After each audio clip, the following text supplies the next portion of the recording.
আসসালামু আলাইকুম ভিউয়ার্স।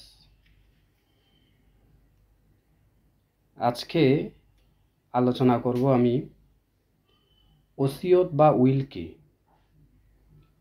আমরা যে সচরাচর একটা দলিল সম্পর্কে জানি, যে একটা ঘোষণা সম্পর্কে জানি সবাই কম বেশি, সেটা হচ্ছে কি ওসিয়তনামা বা ওসিয়ত বা উইল। এই জিনিসটা কি, আজকে আমি সেই বিষয়ে সংক্ষেপে আলোচনা করার চেষ্টা করব। আমি সাথে আছি advocate Mohammad Sohel, Bangladesh supreme court, high court বিভাগ ও জজ কোর্ট, চট্টগ্রাম। উইল বা ওসিয়ত হচ্ছে এমন একটা ঘোষণা যখন কোনো সাবালক বা সাবালিকা, কোনো ব্যক্তি, নারী বা পুরুষ সুস্থ সম্পন্ন অবস্থায় তার মৃত্যুর পর তার সম্পত্তি কিভাবে বণ্টন হবে, তার মৃত্যুর পর তার সম্পত্তি কিভাবে বিলি বণ্টন হবে, সেই বিষয়ে তিনি যদি তার ইচ্ছা পোষণ করে যান বা তার আকাঙ্ক্ষা ব্যক্ত করেন, এবং এই ইচ্ছা বা আকাঙ্ক্ষা এটা যদি মৌখিক হয় বা লিখিত হয়, এই ইচ্ছা বা আকাঙ্ক্ষাকে উইল বা ওসিয়ত বলে।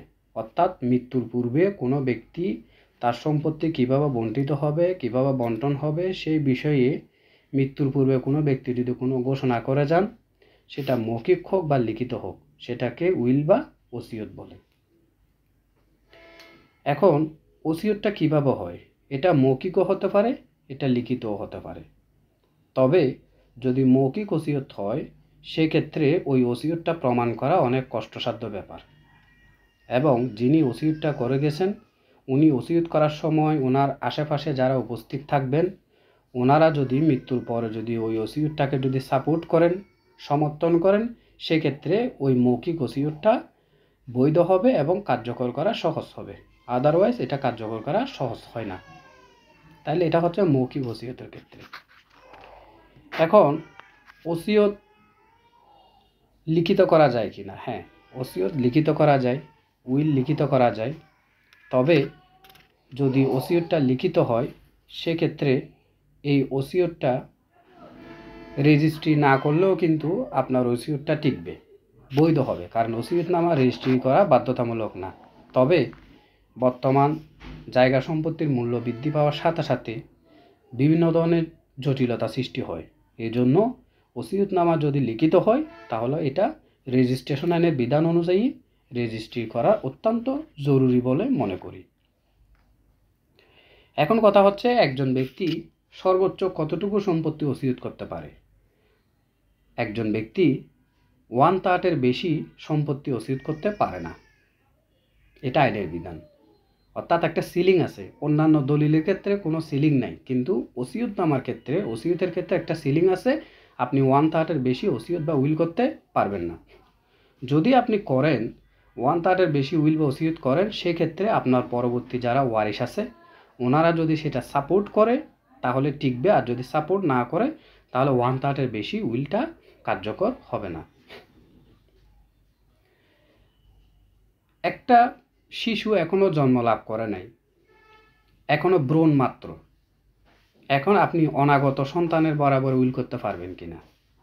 হ্যাঁ, আপনি অনাগত সন্তানের বরাবরও উইল করতে পারবেন, ওসিয়ত করতে পারবেন। তবে আপনি যার বরাবর উইল করেছেন বা ওসিয়ত করেছেন, ওই অনাগত সন্তান আপনার ওসিয়ত করা 6 মাসের মধ্যে ভূমিষ্ঠ হতে হবে।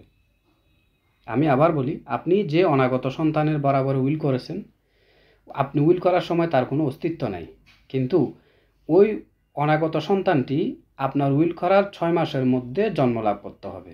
অর্থাৎ ওসিয়তকারী ব্যক্তি যদি কোনো কিছুর বরাবরে কোনো সম্পত্তি ওসিয়ত করে যান, তাহলে তার ওসিয়ত করার সময় ওই ব্যক্তির অস্তিত্ব না থাকলেও ওসিয়তকারের মৃত্যুর সময় ওই ব্যক্তির অস্তিত্ব থাকতে হবে বা তাকে জীবিত থাকতে হবে, তখন ওই উইলটা বৈধ হবে। আচ্ছা, বিষয়টা আমি আরেকটু ক্লিয়ার করি। আপনি অনাগত সন্তানের বরাবরে একটা উইল করে গেছেন, ওই অনাগত সন্তানটি আপনার উইল করার 6 মাসের মধ্যে ভূমিষ্ঠ হতে হবে, তখন উইলটা বৈধ হবে, আদারওয়াইজ বৈধ হবে না। এখন আপনার উইলটা কখন কার্যকর হবে? আপনি তো উইল করে গেছেন, এটা কার্যকর কখন হবে? হ্যাঁ, আমরা সবাই জানি একটা উইল কার্যকর হয় তখন উইলকারীর মৃত্যুর সাথে সাথে ওই উইলটা কার্যকর হয়ে যাবে। অর্থাৎ উইলকারী যতদিন জীবিত থাকবে ততদিন ওই উইলটা কার্যকর হবে না, কিন্তু উইলকারী যখন মৃত্যুবরণ করবে মৃত্যুর পরপরই উইলটা আইনগতভাবে কি হয়ে যাবে, কার্যকর হয়ে যাবে। এখন কথা হচ্ছে, আপনি কি এই উইলটা কি বাতিল করতে পারবেন? উইলটা কি বাতিল করা যায়? ওসিয়তটা কি বাতিল করা যায়? হ্যাঁ, বাতিল করা যায়। আপনি জীবিত অবস্থায় আপনি যদি মনে করেন যে আপনার উইলটা বাতিল করা দরকার যে কোনোভাবে, তাহলে আপনি সেটা কি করতে পারবেন, বাতিল করতে পারবেন। যেমন আপনি আপনার একজন সন্তানের বরাবর সম্পত্তি উইল করে গেছেন, কিন্তু আপনার একটা ধারণা ছিল যে আপনার সন্তান আপনার দেখাশোনা করবে, সব কিছু করবে, কিন্তু দেখা যাচ্ছে আপনি যখন উইলটা করে গেছেন তখন আপনার সন্তান আর আপনার দেখাশোনা করে না বা আপনার সেবা যত্ন করে না, সে আরও বেপরোয়া হয়ে গেছে। এই অবস্থায় আপনি যদি জীবিত থাকেন, আপনার মৃত্যুর পূর্বে আপনি যে কোনো সময় আপনার উইলটা রদ বা বাতিল করতে পারেন। তাহলে ভিউয়ার্স, আজকে আমরা জানলাম যে উইল কি, উইল কে করতে পারে, উইলটা কখন কার্যকর হয়, এবং উইলটা মৌখিক করা যায় কি না, অনাগত সন্তানের বরাবর উইল করা যায় কি না, উইলটা একজন ব্যক্তি সর্বোচ্চ কতটুকু সম্পত্তি উইল করতে পারে, আর উইল দলিলটা রেজিস্ট্রি করার প্রয়োজনীয়তা আছে কি না। হ্যাঁ, এটা রেজিস্ট্রি করার প্রয়োজনীয়তা নাই, তবে ভবিষ্যৎ জটিলতা এড়ানোর জন্য রেজিস্ট্রেশন আইন অনুযায়ী রেজিস্ট্রি করা দরকার বলে আমি মনে করি। আর একজন ব্যক্তি সর্বোচ্চ কতটুকু সম্পত্তি উইল করতে পারে, সর্বোচ্চ 1/3 বা 1/3-এর বেশি সম্পত্তি উইল করতে পারে না।